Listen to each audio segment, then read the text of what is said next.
guys, and welcome back. Once again, it is Cassie, it is moi, myself, from Serviceable, this wonderful platform and community that we've created. If it's your first time just getting to know and coming on the platform, hello, bonjour. It's lovely to see you guys. Ciao, hola.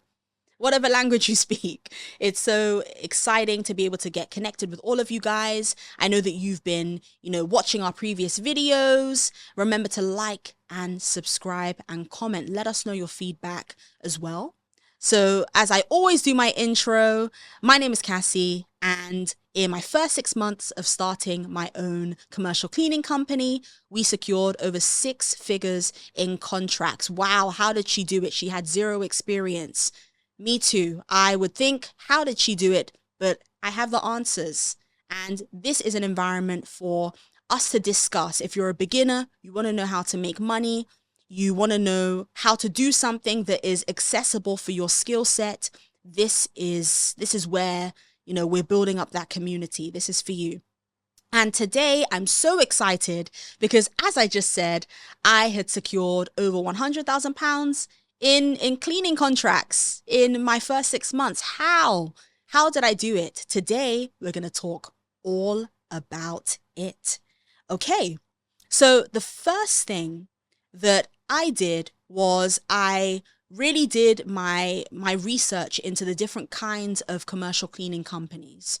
So I had referenced at the beginning, this is commercial cleaning, and we're going to be honing in on this, but it's very translatable for any other sort of service type or service business company. So said service business. So that could be, like we've said previously, it could be a window cleaning business, pest control. It could be doing a security agency. There's so many. The list goes on and on and on. So I had decided that because I have a good eye for knowing how things should be when it comes to cleaning. I'm someone who was cleaning my house throughout 2020. I had a lot more time, as many of us did, to really do, some deep cleaning. And I really found a joy in what I was doing. And I was like, I've learned that I'm even beginning to annoy my parents who I'm staying with at the time. And they're like, Cassie, you're being too particular about this stuff. And I said, it's a feedback. Yes, maybe I should calm down for the sake of family dynamics, but it also gave me some insight into my own personality and how I am when it comes to this particular task. And I said, I think I can monetize this. I have some business acumen. I think I could do this. So what I did, the first point is I did my research into the different types of cleaning companies. So I had originally thought, if I was to, God forbid, lose my job and I wanted to apply for a cleaning role, I should just be able to get it, right? Do you need experience to clean? Doesn't everyone clean their house? Wrong. This is how I found out that cleaning is so diverse and varied. So the first thing that I had looked into, I reviewed my own life and I said, the phrase is time rich or time poor? And I said, at the moment, I'm quite time poor. I have a lot of responsibilities, but I have capacity to also start a business. I know I can. So I thought, what is a business model in in cleaning that will not take too much of my own hands-on, being on site, being present time, and it will allow me to work remotely, will allow me to work from my laptop, and have other people who will do the work for me on behalf of the company, but I'm also still running things in the background. So that's why I now started crossing out certain business types. So specialist cleaning, maybe those are carpet cleaners that you'll see. They do the, what's that thing called when you really like the sound on, anyway, you get what I mean. When the ASMR, that's what I'm talking about. They do that kind of stuff on TikTok. It goes viral. It's amazing.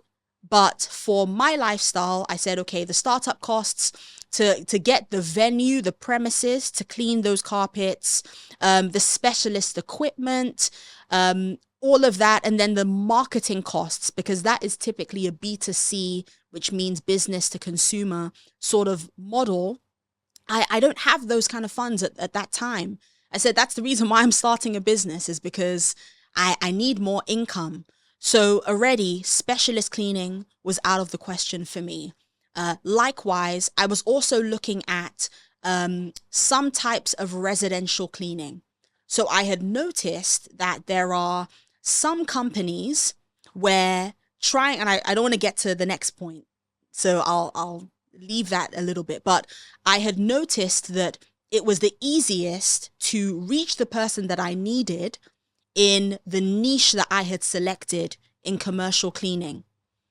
So it will make sense shortly, but essentially to, of course, have the business and to reach out to clients in a cost-effective way, because remember, we're on a budget. You know, we're not spending 6K in ads or Google ads at this time. We're not yet there. We're literally getting our business together and putting things together.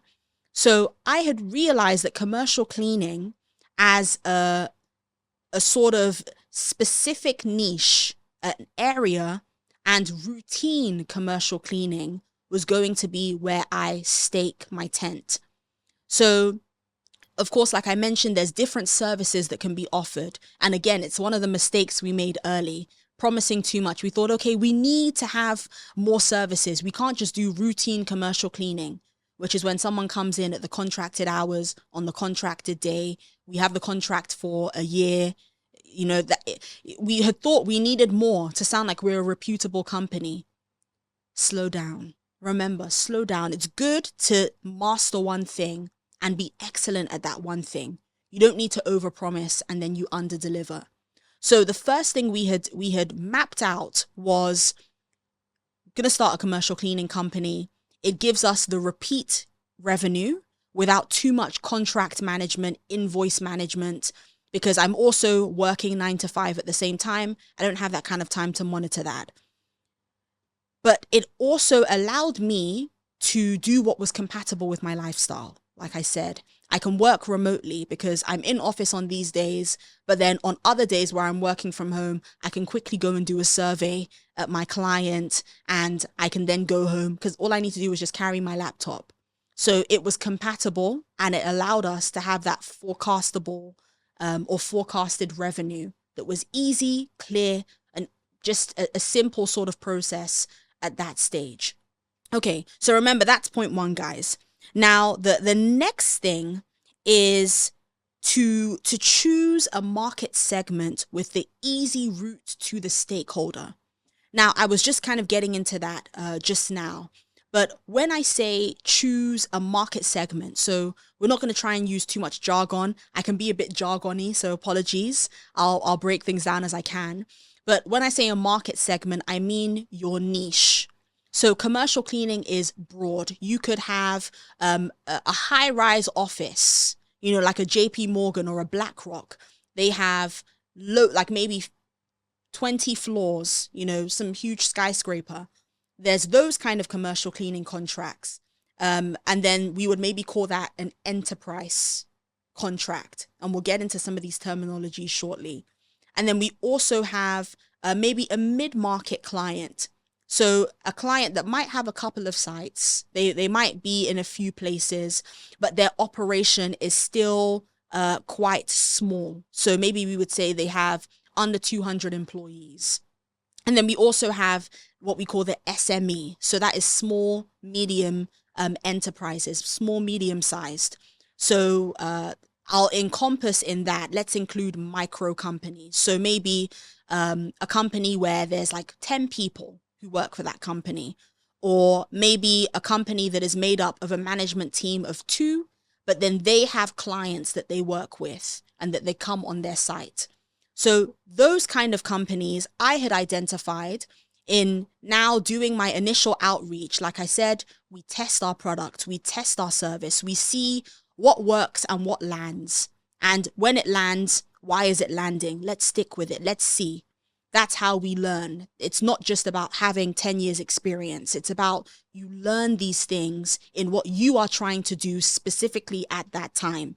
that is the best teacher for you. So what I had learned is that the enterprise clients, they go through a whole different process. I can't just cold call the receptionist and say, can I speak to so and so? And they'll put me through and then they'll give me an opportunity. It's not impossible, but it rarely happens because they go through a more sophisticated procurement process. So you'll maybe hear a term called tendering. So you would bid for an opportunity, and you can't just bid and say, oh, I'm going to Google online and see that JP Morgan's building is looking for commercial cleaning contract. It's valued at 5 million. They're looking for someone for 3 years, whatever.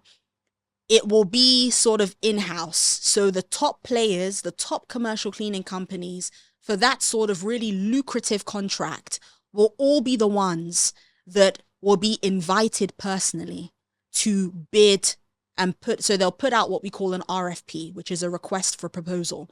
And they'll say, guys, we need someone to do this. This is what JP Morgan will say. And those companies who are already, maybe they'll have an inside guy who will already have given them some wind of the fact that this thing is going to come out. They'll know what is needed. And a lot of the time, that sort of environment, they may have a preference. They'll have a preferred supplier who they'll want to work with.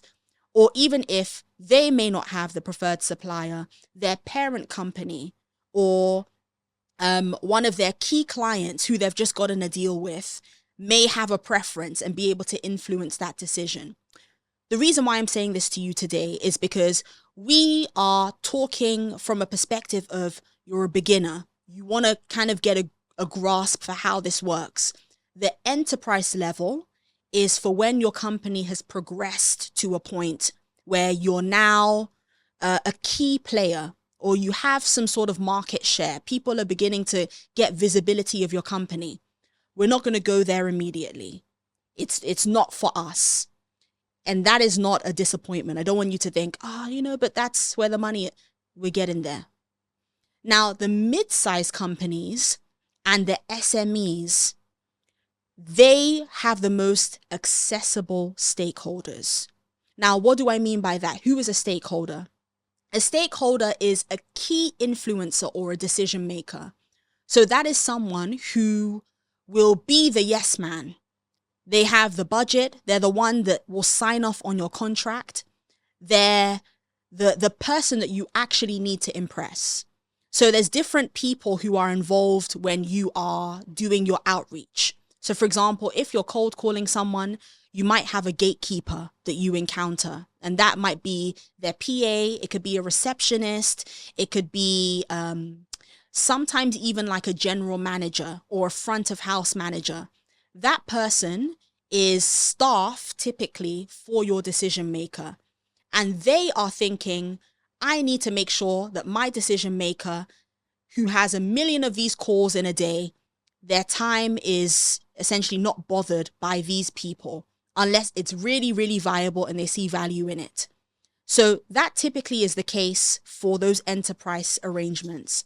But when the companies are smaller, so an SME, a mid-market, you often will be able to call directly and get in contact with the right person immediately. So again, anecdotal time. We had decided when we started our commercial cleaning company that we would target gyms.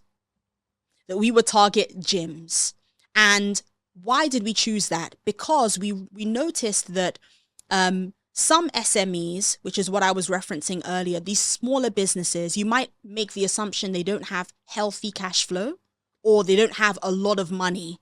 And you would want, as a contracted cleaning company, to make sure that you have consistent income. And that company is not going to go into administration. So for those not in the UK, maybe that's a UK term, maybe. But it means that the company essentially decides to fold up. It's gonna fail. Yeah. And you might assume that that's the kind of position that the company is in because they're small. But because of the nature of an operation of a gym, they tend to need a lot for their fit out. So not only the kind of things they'll need to stock their gym with, but the flooring, the walls, the music, the staff, all of these things, the licensing, if it's a franchise, it takes a lot of startup cost. So people who start a gym, they don't have small money, they have funds. And they typically, because they will have electricians, they'll have plumbers, cleaning and hygiene is central to their business operation. So they already will be planning and understanding the value of your commercial cleaning company coming in. So them outsourcing it to you. You're not going to have to try and win them over. You're not going to have to try and say to them, hey, please believe in us. We think you need this. They already know. It's actually key to their operation. So we had identified that and decided, because they have healthy cash flow and it's easier to reach that kind of stakeholder by just doing a cold call. Sometimes it's someone's direct mobile, the director or the owner that they put online. Much easier to try and access. So we had decided to go ahead with that segment. Now, the third thing, we're still talking about how you can secure £100,000 in your first 6 months or in your company in 2025, even if it's not one, within the 6-month period. It's just a goal for you to make sure that your company is progressing. I'm going to advise you to be uncompromising. Be uncompromising. Now, you may be throwing around statistics in your mind that you've heard, perhaps relating to how many companies will fail in their first year. I think there's a statistic about, is it 90%? Maybe 90% of companies in the UK, they fail in their first year. That might not even just be a UK statistic. It could be something more broadly speaking. But a lot of companies fail in their first year. And I always find this statistic a red herring, because it's not necessarily telling that the company and the business model actually was not a good business model and did not work. But actually, it tends to be that the person who is in charge of the company, maybe you try and reach out to a few people and you thought it was going to be easy, and you thought the first person whose door you knock on is going to say, hey, yeah, we're going to hire you, or let's have a call, or send me the contract. We thought it was going to be a fairy tale, and you find out that you get a lot of no's, and it can be discouraging. I'm going to encourage you that the difference between you being in that statistic where you are one person who has your company and then it doesn't progress, it's not successful, and you making it to that £100,000 or $100,000 mark, is that you decide that you are surely going to get to that point no matter what. What you are at the beginning, you're wearing many hats as a business owner, specifically when you're working in a service business and it's mainly going to be you. You've not raised funds. You're not going to have a team that you're going to be onboarding. It's all going to be on you. The main role that you're going to be occupying is a salesperson. You're going to be selling on the value proposition of your product, of your company, and why your client needs you right now.